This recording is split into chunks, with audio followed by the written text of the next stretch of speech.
नमस्कार, मैं हूं अंकुर और आप देख रहे हैं सत्य हिंदी का न्यूज बुलेटिन। एक नजर अब तक की सुर्खियों पर। शंभू बॉर्डर पर किसानों का विरोध प्रदर्शन बुधवार को दूसरे दिन भी जारी है। किसानों का कहना है कि वो पंजाब की सीमा में हैं, लेकिन हरियाणा पुलिस उन पर आंसू गैस के गोले छोड़ रही है। मुख्य बॉर्डर से करीब 400 मीटर दूर किसान आंदोलन कर रहे हैं। कई किसानों का दावा है कि हरियाणा की ओर से आंसू गैस की फायरिंग मंगलवार देर रात तक जारी रही। बुधवार सुबह करीब 200 ट्रैक्टर ट्रॉलियां विरोध प्रदर्शन में शामिल हुई। इससे राजमार्ग के किनारे खड़ी ट्रैक्टर ट्रॉलियों का काफिला अब 4 किलोमीटर से अधिक लंबा हो गया है। मौके पर एकत्र हुए किसानों का कहना है कि वो तब तक नहीं हटेंगे जब तक वो हरियाणा में प्रवेश नहीं कर लेते और दिल्ली नहीं पहुंच जाते। साइट पर अस्थायी अस्पताल शुरू हो गया है, जबकि पंजाब सरकार ने आसपास के सभी सरकारी अस्पतालों और सामुदायिक स्वास्थ्य केंद्रों को सतर्क कर दिया है। पंजाब के स्वास्थ्य मंत्री बलबीर सिंह राजपुरा में घायल किसानों से मिलने जा रहे हैं। पंजाब से जाने वाले किसानों को हरियाणा सीमा पर भी रोका जा रहा है। इसी में हरियाणा सरकार द्वारा ड्रोन का इस्तेमाल किया जा रहा है और इसकी मदद से आंसू गैस के गोले भी छोड़े जा रहे हैं। इस पर पंजाब के अधिकारियों ने आपत्ति जताई है कि हरियाणा पंजाब के क्षेत्र में ड्रोन का इस्तेमाल न करे। पंजाब के पटियाला के डिप्टी कमिश्नर शौकत अहमद पर्रे ने अम्बाला के डिप्टी कमिश्नर को पत्र लिखकर कहा है कि वो अम्बाला के पास शंभू सीमा पर पंजाब के क्षेत्र के अंदर अपने ड्रोन न भेजें।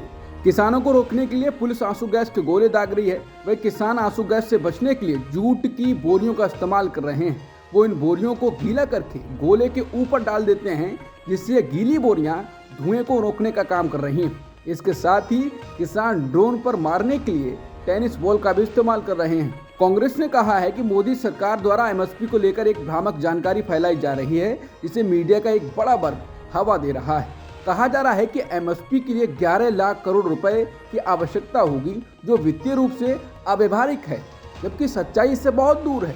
कांग्रेस नेता सुप्रिया सुले ने कहा है ये पूरी तरह असत्य है। एमएसपी मार्केट के फोर्सेस में स्थिरता लाने के लिए हस्तक्षेप करता है। ये न्यूनतम समर्थन मूल्य है कि मूल्य इसके नीचे नहीं होंगे, इसके ऊपर ही रहे कि अगर बहुत अधिक उपज हो गई तो कोई कम दाम पर खरीद के स्टॉक कर ले और बाद में अधिक पैसे में बेचे। एमएसपी में होता है कि इससे नीचे बिकेगा ही नहीं। इससे प्राइसेस में स्थिरता आती है कि किसान को नुकसान ना हो, लेकिन सरकार के इशारे पर व्हाट्सएप पढ़ लेना अलग बात है। इसलिए थोड़ी अकल लगाएं।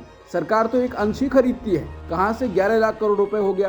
फिर सुप्रिया सुले कहती हैं एक बात और, 14.5 लाख करोड़ ऋण माफ हो रही थी तब चिंता नहीं जताई। किसानों को लेकर भ्रम फैलाना बंद करें। बीजेपी के वरिष्ठ नेता सुब्रमण्यम स्वामी ने कहा है कि मोदी सरकार विरोध प्रदर्शन कर रहे पंजाब के किसानों के खिलाफ ड्रोन का इस्तेमाल कर रही है। उन्होंने कहा कि अगर ऐसा है तो ये संयुक्त राष्ट्र मानवाधिकार चार्टर का उल्लंघन होगा। ओलंपिक पदक विजेता रहे भारतीय पहलवान बजरंग पूनिया और साक्षी मलिक आंदोलनरत किसानों के समर्थन में आए हैं और किसानों पर हो रही पुलिस की कार्रवाई को लेकर दुख जताया है। साक्षी मलिक ने लिखा है, देश के अन्नदाता किसानों के साथ हुए इस व्यवहार से बेहद दुखी हूँ। मेरी सरकार से विनती है तुरंत इनसे बात करके इनकी समस्याओं को दूर करें, इनसे किए वादे पूरे किए जाएं। वहीं बजरंग पूनिया ने लिखा है, देश का पेट भरने वाले किसान सम्मान के हकदार हैं, इस तरह के बर्ताव का नहीं। सरकार को उनके घाव देने के बजाय उनकी समस्याओं को हल करना चाहिए। विनेश फोगाट ने भी कहा है, किसानों पर इस तरह का अत्याचार निंदनीय है। किसान अपनी मांगों को लेकर दिल्ली कूच करने को लेकर बॉर्डर पर अड़े हुए हैं। वहीं पुलिस लगातार इन लोगों को वापस करने की कोशिश में लगी हुई है। इन सबके बीच किसानों पर आंसू गैस के गोले छोड़े गए और हालात बेकाबू होते दिखे, जिससे कई किसान घायल हो गए। इन घायल किसानों से कांग्रेस नेता राहुल गांधी ने फोन पर बातचीत की है और इस आंदोलन के प्रति अपना समर्थन जताया। घायल किसान इस दौरान बताता है कि उसकी एक आंख में छर्रा लगा है और हाथों में। इसके अलावा बाकी किसानों के बारे में बताता है कि एक किसान के तो दोनों आंखें डैमेज हो गई हैं। बसपा प्रमुख मायावती ने किसान प्रदर्शनकारियों पर सुरक्षा बलों की कार्रवाई को लेकर केंद्र सरकार पर निशाना साधा है। मायावती ने कहा है कि अपने भारत को अन्न के मामले में आत्मनिर्भर बनाने वाले मेहनतकश किसानों की जो मांगे हैं, सरकार उन्हें गंभीरता से ले तथा उन पर सहानुभूति पूर्वक विचार करके उनका समय से समुचित समाधान करे, ताकि अन्नदाता किसानों को अपनी मांगों के समर्थन में बार बार आंदोलन के लिए मजबूर न होना पड़े।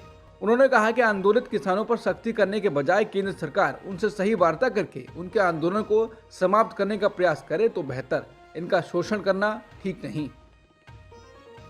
एम एस स्वामीनाथन को भारत रत्न दिए जाने का जश्न मनाने के लिए भारतीय कृषि अनुसंधान संस्थान यानी IARI में मंगलवार को एक समारोह आयोजित किया गया था। उसी कार्यक्रम में स्वामीनाथन की अर्थशास्त्री बेटी मधुरा स्वामीनाथन ने आंदोलनकारी किसानों को दिल्ली पहुंचने से रोके जाने की खबरों का जिक्र किया और कहा कि देश के वैज्ञानिकों को किसानों से परामर्श करना चाहिए, उनके साथ अपराधियों जैसा व्यवहार नहीं करना चाहिए।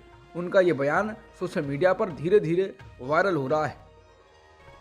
एम स्वामीनाथन की बेटी मधुरा स्वामीनाथन ने कहा कि पंजाब के किसान आज दिल्ली की ओर मार्च कर रहे हैं। अखबार की रिपोर्टों के अनुसार हरियाणा में उनके लिए जेलें तैयार की जा रही हैं, बैरिकेड्स हैं, उन्हें रोकने के लिए हर तरह की चीज़ों की जा रही हैं।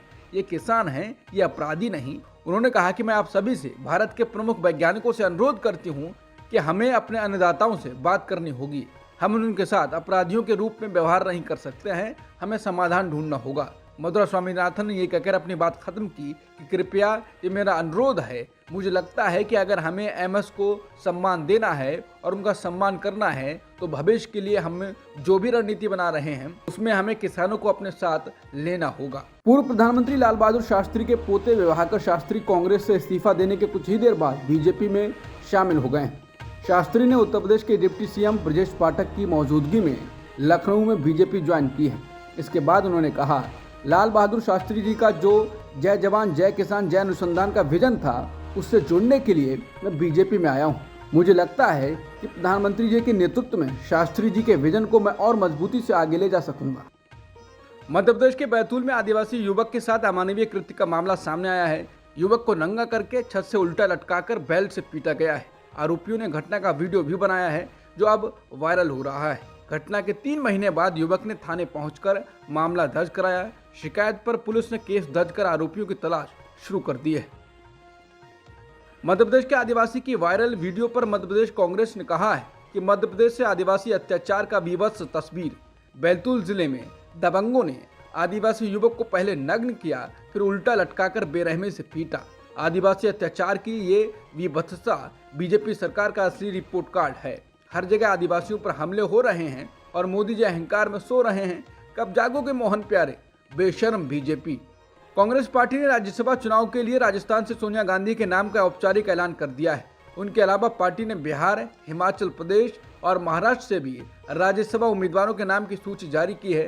कांग्रेस पार्टी के एक्स हैंडल से जारी इस सूची में राजस्थान से सोनिया गांधी, बिहार से अखिलेश प्रसाद सिंह, हिमाचल प्रदेश से अभिषेक मनु सिंघवी और महाराष्ट्र से चंद्रकांत हंडोरे को प्रत्याशी बनाया गया है। सोनिया गांधी ने नामांकन भी कर दिया है। इस दौरान राहुल गांधी और प्रियंका गांधी मौजूद रहे। बीजेपी ने मध्य प्रदेश की 4 और उड़ीसा की 1 राज्यसभा सीट के लिए अपने उम्मीदवारों के नाम जारी कर दिए हैं। पार्टी ने केंद्रीय मंत्री एल मुरुगन को मध्य प्रदेश और अश्विनी वैष्णव को ओडिशा से प्रत्याशी घोषित किया है। इसके अलावा मध्य प्रदेश की 2 और सीटों पर उमेश नाथ महाराज और माया नारोलिया के नाम का ऐलान किया गया है। समाजवादी पार्टी के नेता स्वामी प्रसाद मौर्य ने राष्ट्रीय महासचिव पद से इस्तीफा दे दिया है। उन्होंने इस बारे में अखिलेश यादव को चिट्ठी लिखी है जिसमें अपने साथ भेदभाव का आरोप लगाया है। इस चिट्ठी में स्वामी प्रसाद मौर्य ने लिखा है कि उनके बयानों को निजी बयान कहा जाता है, जबकि पार्टी के कुछ अन्य राष्ट्रीय महासचिवों का बयान पार्टी का होता है। उन्होंने कहा कि अगर राष्ट्रीय महासचिव पद में भी भेदभाव है तो मैं समझता हूं ऐसे भेदभावपूर्ण महत्वहीन पद पर बने रहने का कोई औचित्य नहीं है, इसलिए मैं समाजवादी पार्टी के राष्ट्रीय महासचिव पद से त्यागपत्र दे रहा हूं। हालांकि चिट्ठी में उन्होंने ये भी स्पष्ट कर दिया है कि वो पार्टी में बिना किसी पद के बने रहेंगे। पाकिस्तान मुस्लिम लीग नवाज प्रमुख नवाज शरीफ ने अपने छोटे भाई और पूर्व प्रधानमंत्री मोहम्मद शहबाज शरीफ को देश के नए प्रधानमंत्री और अपनी बेटी मरियम नवाज शरीफ को पंजाब प्रांत के मुख्यमंत्री पद के लिए नामांकित किया है। ये जानकारी सोशल मीडिया पर पार्टी की सूचना प्रभारी मरियम औरंगजेब ने दी है। बता दें, पाकिस्तान में किसी भी पार्टी को बहुमत नहीं मिला है। पाकिस्तान पीपुल्स पार्टी ने मंगलवार को कहा है कि वो नवाज शरीफ की पार्टी को सरकार बनाने के लिए बाहर से समर्थन देगी। अब तक की सुर्खियों में इतना ही। बाकी खबरों के लिए बने रहिए सत्यहिंदी.com के साथ।